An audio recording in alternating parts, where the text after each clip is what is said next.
राकेश का अपने नए फ्लैट में पहला दिन था। दोनों खुश थे कि आखिरकार उन्होंने अपने सपनों का घर खरीद लिया। दिन भर की साफ सफाई और सामान लगाने के बाद दोनों थककर चूर हो चुके थे और कब उनकी आंख लग गई पता ही नहीं चला। दोनों फर्श पर ही एक चटाई पर सो गए। तभी रात 10 बजे उनके फ्लैट की बेल बजती है। बेल की आवाज सुनकर स्मिता राकेश को जगाती है और कहती है, इतनी रात को कौन हो सकता है? हम तो यहाँ किसी को जानते भी नहीं। ठहरो, मैं देखता हूँ। राकेश उठकर दरवाजा खोलता है। दरवाजे के उस पार एक दुबली पतली सी कमजोर शरीर वाली लड़की खड़ी थी। करीब 12 साल की इस लड़की का सिकुड़ा हुआ चेहरा राकेश को देख अचानक स्थिर हो गया। राकेश उससे कुछ पूछ पाए इससे पहले ही बच्ची बोल पड़ती है, अंकल कुछ खाने को मिलेगा? मैं और मेरी छोटी बहन घर में अकेली हैं। हमने कई दिनों से कुछ नहीं खाया है, प्लीज कुछ खिला दो। राकेश उसे अंदर लाता है और खाने के लिए बिस्किट देता है। वो पूछता है, कौन हो तुम बेटा और इस वक्त? इस पर वो बच्ची बताती है, मेरा नाम रिया है और मेरी एक बहन है प्राची।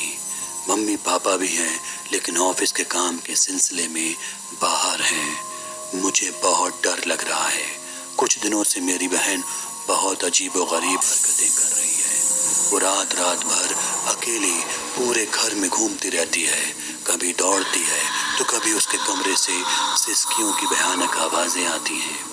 एक बार तो मैंने उसे उसके कमरे की दीवार पर रेंगते हुए भी देखा। मुझे मालूम है कि ऐसी हरकत कोई इंसान तो नहीं कर सकता। मुझे लगता है कि मेरी बहन पर किसी भूत प्रेत का साया है। प्रिया हाथ जोड़ते हुए राकेश से कहती है, प्लीज हमारी मदद करो। मैं बहुत डरी हुई हूँ कि आज रात आप लोग हमारे घर रुक सकते हैं। ये कहकर रिया सिसकियों से रोने लगती है।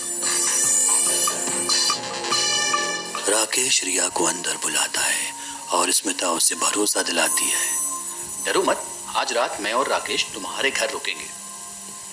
हालांकि राकेश को रिया की बात पर भरोसा नहीं होता, लेकिन दोनों तय करते हैं कि वो रिया के घर की रिकॉर्डिंग करेंगे ताकि पता चल सके कि उसकी बहन प्राची रात में क्या करती है। राकेश और स्मिता रिया के साथ उसके फ्लैट में पहुंच जाते हैं। इस दौरान उन्हें महसूस होता है कि प्राची का कमरा घर के बाकी कमरों से अलग और अजीब है। उसके कमरे में बेहद ही अजीब सी ठंडक है जिसके बीच एक अलग तरह की बू हवा में घुली हुई है। राकेश और स्मिता डाइनिंग रूम में पड़े सोफे पर लेट जाते हैं और अपने मोबाइल के कैमरों को ऑन कर देते हैं। आधी रात के वक्त राकेश की आंखें अचानक तेज तेज सांसों की आवाज से खुल जाती है। वो देखता है कि उसके बिल्कुल सामने रिया खड़ी है, जो उसे और स्मिता को एकटक घूरे जा रही है। एक अलग सी अजीब सी नजरों के साथ रिया का दाहिना होठ लटका हुआ था, मानो वो बेसुध हो। इस पर राकेश तुरंत चिल्लाते हुए पूछता है, रिया यहाँ क्या कर रही हो? रिया राकेश की आंखों में देखती है, चेहरे पर बिना किसी हाव भाव दिए जवाब देती है, कुछ नहीं, बस आप दोनों को देखने आई थी, और कमरे से चली जाती है। राकेश अपनी नजरों के सामने यह मंजर देख बुरी तरह घबरा जाता है। उसके माथे पर चमकता पसीना अंधेरे में भी साफ दिखाई दे रहा था। जैसे तैसे वो दोबारा बिस्तर पर लेटकर सोने की नाकाम कोशिश में लग जाता है कि तभी कमरे के बाहर से किसी के घसीटने की आवाज आती है। थोड़ी ही देर में आवाज और भी खौफनाक हो जाती है। ऐसा लगता है मानो कोई जानवर अपने दांतों से कच्चा मांस खींच खींच कर खा रहा हो। अब राकेश इन आवाजों को पहचानने की कोशिश ही कर रहा था कि तभी सीलिंग धक धक की आवाज से गूंज उठती है। तभी अचानक एक लड़की की चीख के साथ ही दोबारा आसपास सन्नाटा पसर जाता है। राकेश बाहर निकलकर देखता है कि वहां क्या हुआ, लेकिन हिम्मत जवाब दे जाती है। हैरान करने वाली बात यह थी कि स्मिता इतनी खौफनाक आवाजों के बीच भी आराम से सो रही थी, मानो से कुछ सुना ही नहीं दे रहा हो। राकेश स्मिता को झकझोर कर जगाता है और एक एक वाक्य को तफसील से बताता है। इसे सुनकर स्मिता खुद भी बेचैन हो जाती है। अब तक उनकी जो तलाश प्राची के लिए थी, उसमें रिया का नाम भी शुमार हो गया था। वो फौरन मोबाइल उठाते हैं और रिकॉर्डिंग देखकर उनकी आवाज हलक में ही कैद हो जाती है। वीडियो में दिखता है कि दोनों के सो जाने के बाद रिया और प्राची दोनों उनके कमरों में आती हैं और चूहों को पकड़कर उनका मांस नोच नोच कर खाने लगती हैं। थोड़ी देर बाद प्राची कमरे की दीवार पर रेंगना शुरू करती है। पीछे पीछे रिया भी दीवार और छत पर दौड़ने लगती है। कुछ ही देर बाद रिया कमरे में रखी एक अलमारी का दरवाजा खोलती है और उसमें जाकर बैठ जाती है। पीछे से प्राची भी उसी अलमारी में बैठकर दरवाजे को बंद कर लेती है। इन सारे खौफनाक मंजरों के चश्मदीद स्मिता और राकेश बुरी तरह से घबरा जाते हैं। उन्होंने आज से पहले कभी ऐसा कुछ अनुभव नहीं किया था।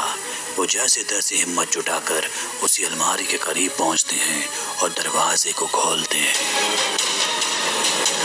अलमारी के अंदर का मंजर बेचैन कर देने वाला था। जगह जगह काले मांस के टुकड़े पड़े थे जिन पर कीड़े रेंग रहे थे। अलमारी के अंदर बिल्कुल ठंडक थी। स्मिता और राकेश रिया और प्राची के कमरे की तरफ दौड़ते हैं, लेकिन दोनों ही अपने कमरों से गायब थी। पूरे घर में कोई नहीं था।